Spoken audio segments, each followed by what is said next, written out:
Hello everyone, welcome back to the Mystery Channel 33. I'm here to help solve more missing women, children, and men cases. So let's begin. This is a case in Mississippi. Remember that Mississippi, they do lynching and hangings of any kind, okay? Any race, okay? This is by a young male named Jarrod, Jarrod, Johnston, Johnston. This is how he looks. He looks familiar. Okay. It's titled, What Happened to the Young Man After He Left His Grandmother's House? Not his real grandmother, okay? Let's begin. Overview.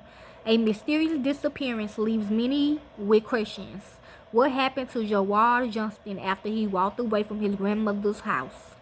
Jarrod Duke Johnston was born August the 21st, 1988. Jarrod grew up splitting time between his dad, Steve Johnston, and his biological mom, not his real dad. Steve Johnston married Lisa, Jarrod's stepmother, in 2003, and Jarrod became the oldest of 4 kids. Jarrod embraced his new siblings, and he was very protective of them. Jarrod was outgoing, quick-witted, and spontaneous as a teenager, and his family describes him as someone who always made friends easily. Jarrod loves music, poetry, and theater, and he sought to be a musician growing up. He loved canning tomatoes from the garden with his mom and spending time with his family. I'm hearing yes. Jarrod is described as having an infectious laugh, one that makes others join in. I can see that. His sister Brittany depicts him as sounding similar to an old man coughing or catching his breath. Jarrod lived in Franklin, Kentucky with his parents and 3 siblings. Exactly. So they probably kidnapped him from Kentucky, okay? Or they calling him a chicken. Jarrod's parents described him as being highly advanced at an early age, and that his kindergarten teacher caught him reading The Old Man and the Sea. While Jarrod was very intelligent, his parents discovered that he was struggling in high school. Jarrod had been abusing drugs. One day, when his parents were out of town, Jarrod threw a party and had to be taken to the hospital due to the number of pills he took. I remember him. I seen him on an episode of Judge Mathis when this so-called girl said he stole from her. But I think he won though. I don't think he had to pay her no money though. If I find him, I'm gonna put it in there for y'all as well. He spent the next. She even said that in the courtroom. He spent the next 2 years in and out of rehab and actively worked to get better. To avoid succumbing to peer pressure, Jarrod was homeschooled his junior year. Jarrod excelled in this setting, and by the end of his junior year, summer 2007, he felt content and happy in his sobriety and in his life with his family. Oh, Lord. Wednesday, July the 4th, 2007, Jarrod traveled down to Mississippi from Kentucky with his mom, Lisa, his dad, Steve Johnston, and 2 of his siblings for the summer. See? Yeah, they were driving. They probably wanted to end his life right there. They were driving towards Yazoo County, I'm hearing no, Mississippi, where they had friends and extended family. Jarrod's siblings, Matthew and Brittany Johnston, was to stay at Lisa's mother's house, while Jarrod was supposed to stay at his friend's house. Some regarding Seth and Brittany Perry, which is Paul and Carla. Jarrod told his family that he had made arrangements with a friend for the summer and that he was looking forward to spending time with his girlfriend. Jarrod's siblings, Matthew and Brittany Johnston, began July the 7th, 2007, enjoying the sun outside of their grandmother's house like they had every day that summer. However, the kids was interrupted when they noticed a car approaching the house. Jarrod was in the passenger seat. Unfortunately, Jarrod's plan of staying with a friend wasn't as solid as he initially claimed. Yeah, I'm gonna have to lay down. My body is hurting. So many energies. My bad, y'all. I apologize. Oh, Lord. I want to do these. Okay. Unfortunately, Jarrod's plan of staying with a friend wasn't as solid as he initially claimed, and the friend's parents asked Jarrod to leave after a couple of days.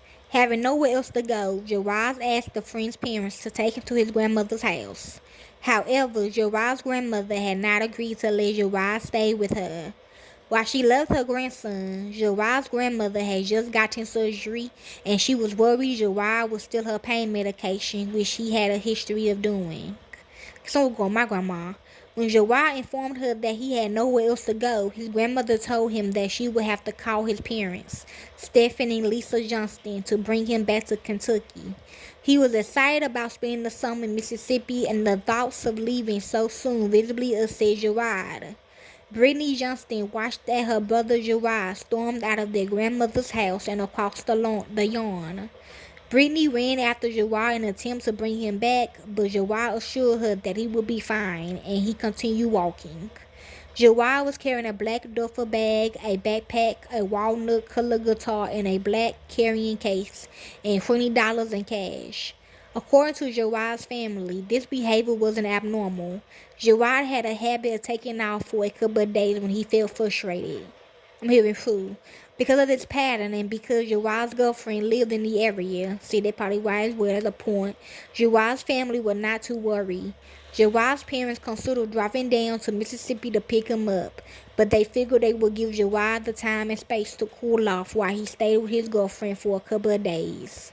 When days passed without any contact from him, Jarrod's parents, Steve and Lisa Johnston, began to consider the thought that Jarrod may be holding a grudge against the family. 3 weeks passed with no communication from Jarrod, but his family still thinks he may be cooling off. In August, Jarrod's parents received a letter stating that Jarrod's grades and ACT score had earned him a full ride scholarship to any Kentucky state school, and they wanted to relay the good news to him. Jarrod didn't have a cell phone, so his parents tried to reach out to him through his girlfriend Casey Parker, whom they believe he was staying with. Casey, however, informed Steve and Lisa Johnston that she hasn't seen Jarrod since January when he last visited, and that she wasn't even aware that Jarrod was in town. This revelation, along with the knowledge that Jarrod had left his wallet and ID cards at Casey's last time he visited, caused immediate fear and panic in the Johnston's minds. Jarrod's father, Steve Johnston, had an 18-year-old sister who went missing years after she went to a concert on the coast of Mississippi. See, that's a sign right there. They found her 3 months later through a composed sketch in the newspaper of a body found in the water. She had been murdered and her body was weighted down and wrapped in burlap and chicken wire. Some regarding the Greenville River killer. Steve Johnston did not want his son to fall victim to the same tragic conditions. He called the Zoo Police Department. Okay, that's not, yeah, they trying to call him a zoo or something. The report with Jarrod, what they do, the zoo, and they think he an animal. I'm going to go ahead and kill you since you acting like you don't want to stay. To report Jarrod's missing, but they informed him that the report must come from someone who lives in the area, and to ask the grandmother to come in to report it. While Lisa's mother went in to make the report, Jarrod's parents began contacting everyone he may have seen or talked to, but they had no luck. When Steve and Lisa contacted the mother of the friend Jarrod had stayed with, she informs them that she saw Jarrod walking on Old Highway 16 in the pre-dawn hours of July the 8th, around 15 hours after he walked away from his grandmother's house. Unfortunately, she did not speak to Jarrod or find out where he was going. Where the case stands today. In the months following Jarrod's disappearance, scattered sightings were reported across Mississippi, but none could be sustainable. As more time passed, the family became more and more worried. Jarrod had been diagnosed with bipolar disorder while in rehab, and he only had 3 months worth of medication with him when he left. Additionally, the drug Jarrod happily used before rehab, CCC or Caribbean ABT cough and cold. Oh yeah, that's some good stuff. Ain't gonna cap. But oh my God, but yeah, you gonna be knocked out though, so you ain't gonna know what happened until you contain dextromorphine or DSM, which taken in large doses can produce hallucinations as well as extreme vivid dreams. Jarrod's mother was worried that he may be having difficulty distinguishing between dreams and reality, and that he may have trouble with remembering who he is. I'm hearing true. In December 2007, 5 months after Jarrod was last seen, Jarrod's cousin Jeffrey reported seeing Jarrod at a mall in Jackson, Mississippi. Sadly, Jeffrey didn't know that his cousin Jarrod was missing. He didn't get a chance to speak with Jarrod.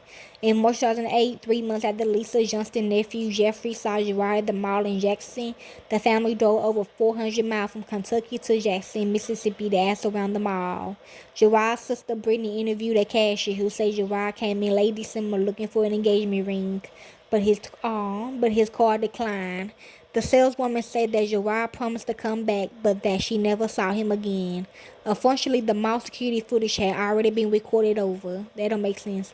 This blow came to the family just 1 month after receiving terrifying ransom notes through email.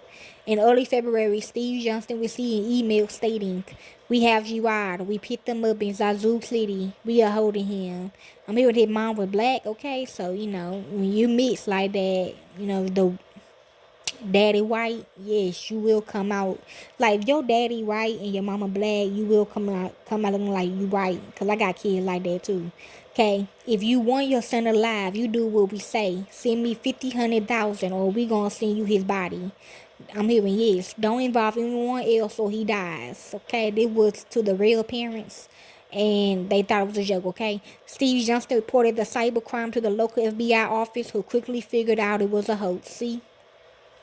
In July 2010, 3 years after Jarrod's disappearance, a woman in Atlanta called a detective in Lazoo to report that she and her brother had been caring for a man for nearly 2 years who matched Jarrod's description.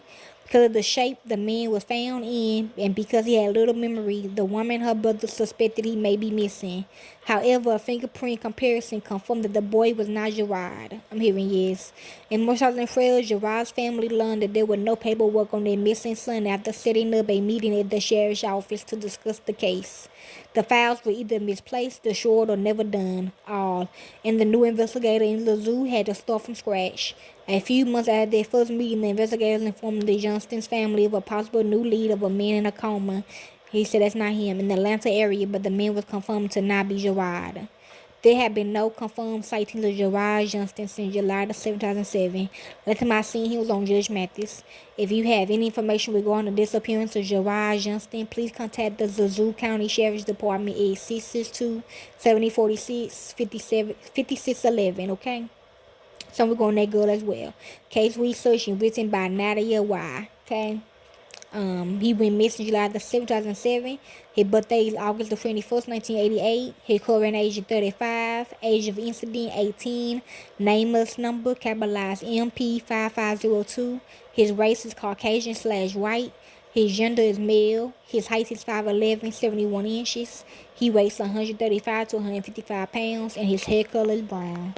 Like to help with this case, y'all can. I don't do it for the fame of the money. I do it is what I love to do. And to the real families of this victim, corporate America will set you up. Thank you. Peace, family.